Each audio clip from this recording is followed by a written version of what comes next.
আসসালামু আলাইকুম। মারুফ গার্ডেনের পক্ষ থেকে আপনাদের প্রত্যেককে জানাই শুভেচ্ছা। আজকের ভিডিও হচ্ছে যারা ছাদ বাগানে ১টি-২টি আঙ্গুর করেছেন এবং আঙ্গুর গাছের কিভাবে কাটিং করতে হয় বুঝেন না এবং গাছের কাটিংয়ের পরে কী খাদ্য দিবেন, কতটুকু পরিমাণ দিবেন এবং কী খাদ্য দিবেন এসব বিষয়ে জানা নেই এবং আমাকে বিভিন্নভাবে প্রশ্ন করে বিভিন্ন মাধ্যমে। তো আমি আজকের তাদের জন্যই একটি পূর্ণাঙ্গ ভিডিও তৈরি করলাম। তো অবশ্যই মনোযোগ সহকারে দেখবেন, ভিডিওটি একটু লম্বা হবে। এই দেখতে পাচ্ছেন আঙুর গাছের দুটি ওয়াই শেপ। এই ওয়াই শেপের মাধ্যমে আঙুর গাছ করলে এটা ফাউন্ডেশনটা খুব ভালো হয় এবং ওয়াই শেপের পরবর্তী যেটা হয় সেটা হচ্ছে সাইড ব্রাঞ্চ। এই যে সাইড ব্রাঞ্চ থেকে আমরা আজকে কর্তন করব। এই একটি দুটি কুশি রেখে কর্তন করব। এই সাইড ব্রাঞ্চ থেকে আঙ্গুরের নতুন কুশির সাথে ফল চলে আসবে। তো আপনারা এই সাইড ব্রাঞ্চগুলো কেটে নেবেন। এই যে দেখতে পাচ্ছেন আমার একটি ডাল সম্পূর্ণ সোজা চলে গেছে এবং দুই পাশে সাইড ব্রাঞ্চগুলো আছে। আজকে এগুলোই আমি কেটে নিব এবং ২-৩টা কুশি রেখে আমি কেটে নিব। এই যে ১টি এবং ২টি অথবা ৩টি, যদি ভালো চোখ হয় তাহলে ২টি রাখতে পারেন। যদি চোখগুলো একটু হালকা মরা মরা অবস্থায় থাকে তাহলে ৩টিও রাখতে পারেন। তো এইভাবে আমি কেটে দেব। সম্পূর্ণ ভালোভাবে কেটে নেব এবং যেসব ডাল দুর্বল ওইসব ডালও আমি কেটে দেব। তো অনেকেরই এই বিষয়ে আসলে জানা নেই কীভাবে আঙ্গুর গাছ প্রুনিং করতে হয়। তো এই যে দেখতে পাচ্ছেন আমার দেখানো যেই নিয়ম, এই নিয়মে আপনারা প্রুনিং করে নেবেন সুন্দরভাবে এবং যেসব ডাল একবারে মারা গেছে সেসব ডালও সম্পূর্ণ ছাঁটাই করে নেবেন। আর আপনারা যেটা করবেন তার পরবর্তীতে যখন আপনারা এই গাছ কাটিং শেষ হবে, তো কাটিং শেষ হওয়ার পরবর্তীতে আপনারা ডরমেক্স লাগাতে পারেন। ডরমেক্স আসলে বাজারে অ্যাভেলেবেল পাওয়া যায় না। আপনারা যেকোনো সেলারের কাছ থেকে বা যারা আঙ্গুর গাছ সেল করে তাদের কাছ থেকেও সংগ্রহ করে নিতে পারেন। তো আঙ্গুর গাছ এই সময়টা আসলে অনেকের গাছ যারা ১-২টি ছাদ বাগানে করেছেন তারা হয়তোবা ভাবতেছেন, অনেকে জানেন যে আঙ্গুর গাছটি মারা গেছে। আসলে এখন শীতকাল ডরমেন্সি পিরিয়ডে আছে। এই বিদায় আঙ্গুর গাছের একবারে যেমন অবস্থা দেখা যায় মনে হচ্ছে গাছটা মারা গেছে। তো সুন্দরভাবে একবারে শুকনো ডালপালা সুন্দরভাবে ছেঁটে দিবেন এবং যেভাবে আমি দেখানো হয়েছে সেভাবে আপনারা প্রুনিং করে নেবেন খুব সুন্দরভাবে এবং যেই কেসির মাধ্যমে আপনারা কাটবেন অবশ্যই সেই কেসিটা হাইড্রোজেন পারঅক্সাইড দিয়ে ছত্রাকমুক্ত করে নেবেন এবং সুন্দরভাবে আলতোভাবে গাছগুলা সুন্দরভাবে কেটে পরবর্তীটার কাজ হবে ছত্রাকনাশক লাগিয়ে দেওয়া। তো আমি যেই ছত্রাকনাশক আজকে দিব সেটা হচ্ছে কপার অক্সিক্লোরাইড যুক্ত ছত্রাকনাশক। এটি যদি আপনার কাছে না থাকে অবশ্যই আপনি অন্য কিছু সংগ্রহ করে নিতে পারেন। তবে এটার জন্য সবচাইতে ভালো হয় সেটা হচ্ছে কপার অক্সিক্লোরাইড যুক্ত ছত্রাকনাশক।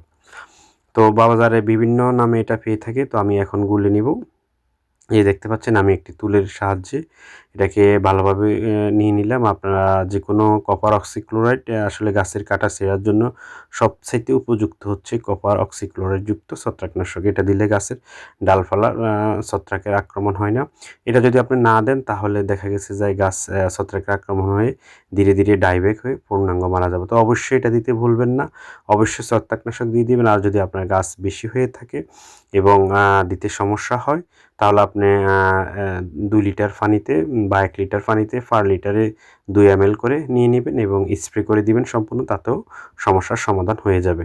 আর যদি পারেন যদি তুলির সাহায্যে দেন তাহলে সবচাইতে ভালো হবে তুলির সাহায্যে দেওয়াটা। তো এটা দিতে ভুলবেন না অবশ্যই। বিষয়ে ভালোভাবে খেয়াল করবেন যেন কোনো ডালপালা বাদ না পড়ে। এটা দেওয়ার পরবর্তীতে আজকে সকাল থেকে আসলে ছাদ বাগানে অনেক পরিশ্রম করতে হয়েছে। এই বিধায় আমি আমার ছাদ বাগানে আমার গাছের একটি ডাব কেটে নিয়েছি এবং আসলে বলতে গেলে একটি ভিডিও তৈরি থেকে শুরু করে এডিট করা থেকে শুরু করে সম্পূর্ণ ভিডিও আপনাদের মাঝে উপস্থাপন করার জন্য অনেক পরিশ্রম করতে হয়। তো এটার পরিশ্রম তখনই সফলতা পায় যখন আপনারা আমাদেরকে সাপোর্ট করেন, ভিডিওটি লাইক করেন, বিভিন্ন কমেন্টস করেন এবং সাবস্ক্রাইব করেন। তো এর পরবর্তীতে আমি যেটা দেখাবো সেটা হচ্ছে গাছের যে সার ব্যবস্থাপনা সে বিষয়ে এটা হচ্ছে টিএসপি। অবশ্যই এটা টিএসপি দেওয়ার চেষ্টা করবেন। আপনারা এই সময় কোনো নাইট্রোজেনযুক্ত খাবার দিবেন না এবং টিএসপি গাছের শিকড় বৃদ্ধি করবে, গাছকে শক্তিশালী করবে এবং গাছের এই সময় ফুল আসার জন্য গাছকে শক্তিশালী করবে। তো অবশ্যই আরেকটা খেয়াল রাখবেন যেন নাইট্রোজেনযুক্ত কোনো খাবার সংযুক্ত না হয়। আর এটা হচ্ছে বোরন, বোরন ২ ভাগে দেওয়া যায়। একটি পানির মাধ্যমেও দেওয়া যায় গাছের পাতার মধ্যে, আরেকটি গাছের গোড়ায়ও দেওয়া যায়। ২ ভাবেও দিতে পারেন। আপনি গাছের পাতাও দিতে পারেন ১৫ দিন অন্তর, অন্তর এবং গোড়ায়ও দিতে পারেন। এখন আমি গোড়ায় দিয়ে দিব আর কিছুদিন পর আমি ১৫ দিন পর আমি গাছের পাতায়ও দিয়ে দেবো। তো এটা হচ্ছে ১ বছরের পুরনো গোবর এবং এটা শুকনো গোবর। এটা রোদ্রে শুকিয়ে নিয়েছি আমি। এটা ঝুরঝুরে অবস্থায় নিবেন এবং আপনি যদি গোবর না থাকে তাহলে ভার্মি কম্পোস্ট এবং কেঁচো সার নিবেন। এটাও গাছের এখন খুবই প্রয়োজন। আপনারা চাইলে ২ থেকে ৫ কেজি পর্যন্ত দিতে পারেন।